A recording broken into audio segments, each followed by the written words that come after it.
বয়ান বুঝবেন, ভূমিকা না বুঝলে তো বয়ানও বুঝতেন না। হুজুর কি বয়ান করে গেল। মনে করেন আপনারা যারা এখানে বসা আছেন, মুরব্বী যারা, সবার তো একটা করে বাড়ি আছে, আছে কি নাই? নাকি ভাড়া থাকেন?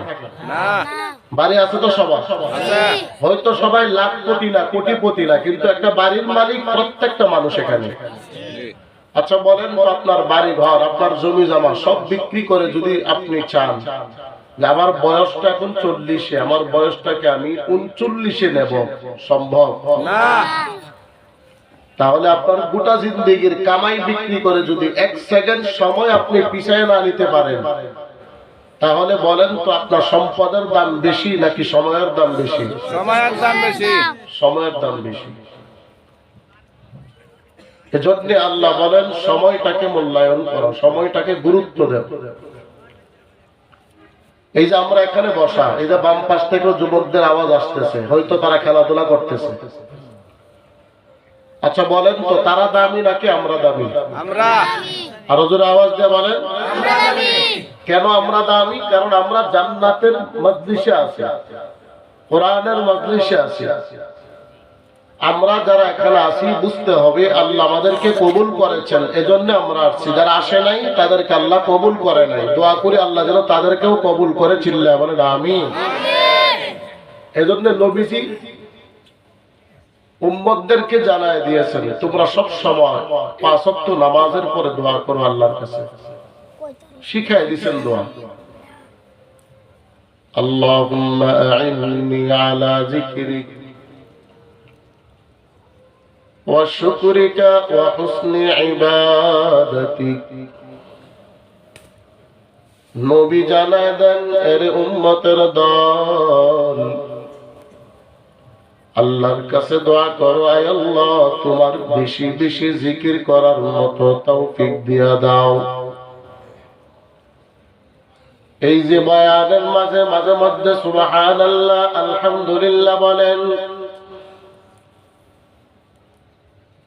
এরে লোহারের মুসলমান, কলিজার টুকরা যুবক, এই সুবহানাল্লাহ আলহামদুলিল্লাহর দাম আল্লাহর কাছে অনেক বেশি। সুবহানাল্লাহ একটা জিকির, আলহামদুলিল্লাহ হলো আরেকটা জিকির। মাঝে মধ্যে আল্লাহর নিয়ামত, নবীজির কথা শোনার পরে সুবহানাল্লাহ আলহামদুলিল্লাহ বলবেন। যারা বলবেন বুঝতে হবে আল্লাহ তাদেরকে তৌফিক দিয়েছেন, যারা বলে নাই তাদেরকে তৌফিক দেই নাই। চিল্লায় বলেন সুবহানাল্লাহ। আল্লাহর নবী জানায় দেন, এ উম্মত ভালো করে শুনো, ওয়া শুকরিকা ওয়া হুসনি ইবাদাতিক। হে দুহারের বান্দা, ও কলিজার টুকরা যুবক, আল্লাহ 2টা হাত আমাদেরকে দিয়েছেন, 2টা চোখ আল্লাহ দিয়েছেন, 2টা পা আল্লাহ আমাদেরকে দিয়েছেন। কই আমরা তো কোনদিন আল্লাহর কাছে দরখাস্ত করি না, আল্লাহ আমাকে হাত দাও, আমাকে পা দাও। আল্লাহ আমাকে আপনাকে চাইলেই পারতেন গরু বানাইতেন, ছাগল বানাইতেন, কুকুরও বানাইতেন। আল্লাহ যদি চাইতেন আমাকে আপনাকে হিংস্র প্রাণী বানাইতেন, তবেও আল্লাহ পারতেন, কিন্তু বানান নাই। এ লোহারের মুসলমান বলো, আল্লাহর কাছে কতদিন তুমি দরখাস্ত করেছো মানুষ বানানোর জন্য? করছেন কেউ? না। একদিনও দরখাস্ত করি না আল্লাহ আমাকে মানুষ বানা দাও। এ শুধু আল্লাহ আমাদেরকে মানুষ বানান না, মানুষের মধ্যে হিন্দু আছে, খ্রিস্টান আছে, বৌদ্ধ আছে, নাসারা আছে। আল্লাহ আমাদেরকে নাসারা বানান না, আল্লাহ আমাদেরকে খ্রিস্টান বানান নাই, হিন্দুও বানান নাই। আল্লাহ আমাদেরকে ইমানদার বানাইছে, জান্নাতি বানাইছে। চিল্লায় বলেন সুবহানাল্লাহ। নোহারের মুসলমান ইমানদারের মধ্যে পার্থক্য আছে। ইব্রাহিম নবীর উম্মত একদল, আদম নবীর উম্মত একদল, মূসা নবীর উম্মত একদল। এরে নোহারের মুসলমান কলিজার টুকরা যুবক, আল্লাহ আমাদেরকে মূসা নবীর উম্মত বানাই নাই, ইব্রাহিম নবীর উম্মত বানাই নাই, আদম নবীর উম্মত বানাই নাই, ঈসা নবীর উম্মত বানাই নাই।